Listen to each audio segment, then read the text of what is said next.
Hello. Thank you for speaking to us. My pleasure. Let's start by reflecting on that FA Cup win Yeah. at the weekend. Do you feel that there are elements in that game that you can now bring back to the Premier League this weekend against your former club? Yeah, the Spurs?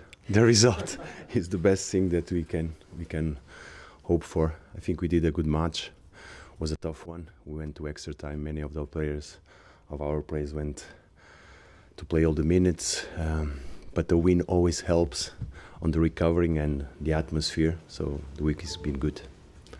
And I'll come on to team news now and ask you about a couple of players. Mavropanos, how is he? Fernandez and Paquetá. Are you expecting them to be available this weekend? All of them are recovering.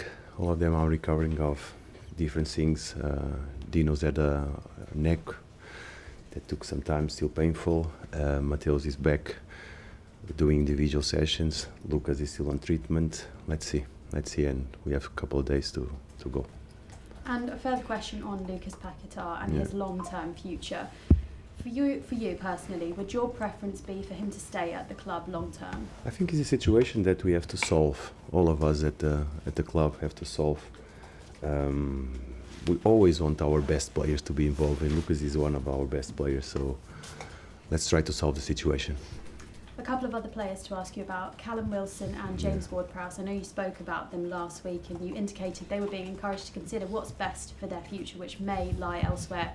Are you expecting them to depart the club this window? Yeah, we are working on ins and outs. We are working on ins and outs of the squad. I feel that we need to rebalance our squad, bring more options to some positions, and also find the best solutions for the players that are not having minutes to go and pursue their careers.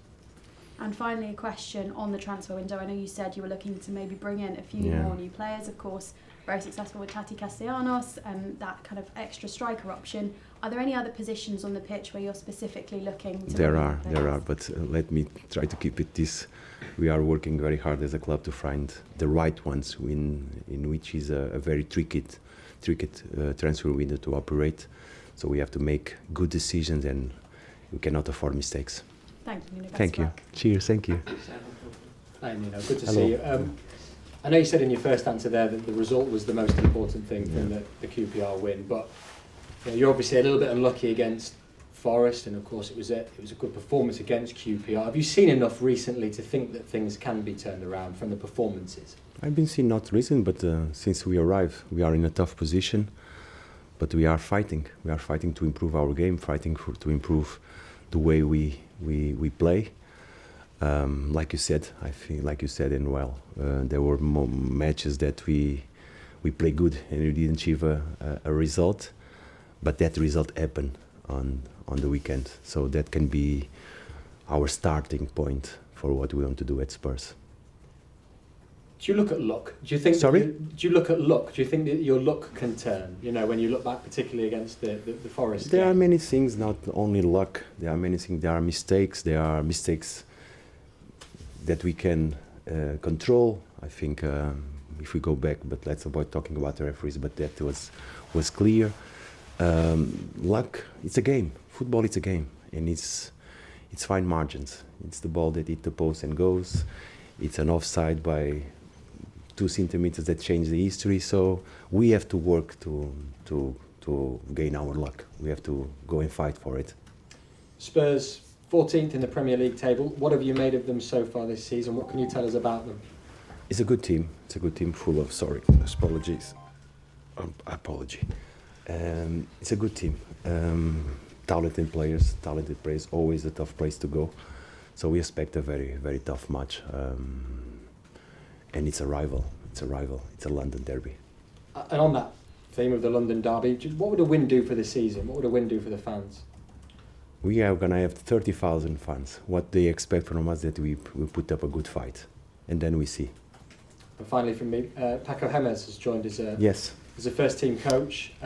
What can you tell us about what he'll bring to West Ham United? It's one more person to help us. The coaching staff now more numbers. More number means more ideas, more energy, and Paco is here he's an experienced coach, and he'll bring new things to us. He will help us definitely. Thank you very much. Thank you, sir. Hi Nuno, how are you? Okay. Third league game of the year, the calendar year, and another ex-club You were Yeah. well loved at Wolves, well loved at Forest.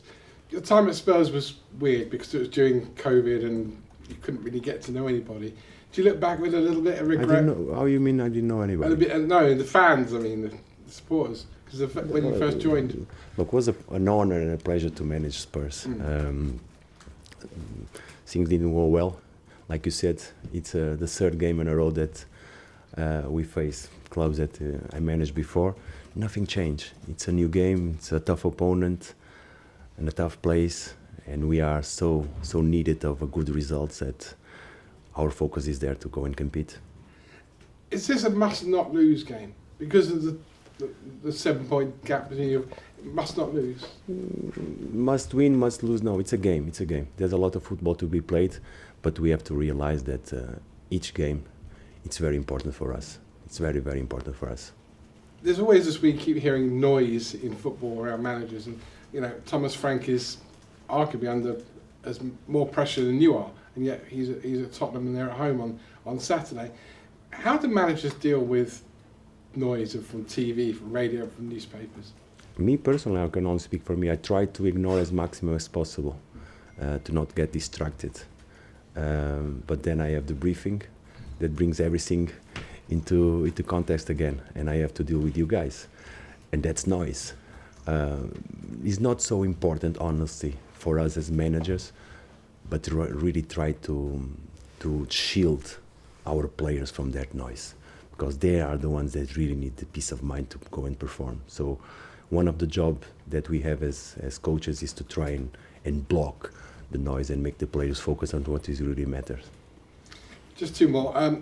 This is a big derby game. I've seen West Ham win at Spurs on many occasions. It always feels like it's a much bigger win than just 3 points, but it is just 3 points. So how do you encourage your players on Saturday to just go and treat this like any other game of football? Since we arrive, it's always the same approach. We dedicate the same amount of time, we dedicate the same amount of trying to provide the players of details, and then the game plan and all these things. Nothing changes. The value of the points from round one to the last one exactly the same, so we don't change our approach. Finally, on Lucas Paquetá, when I think about this season, I think of players like Isak, who wanted to leave Newcastle, made it difficult for the club, and then left. And I think about people like Mark Guehi at Palace, who want to leave, but have been conducting themselves impeccably. Lucas Paquetá, do you hope he does the latter, but are you expecting him to do the former?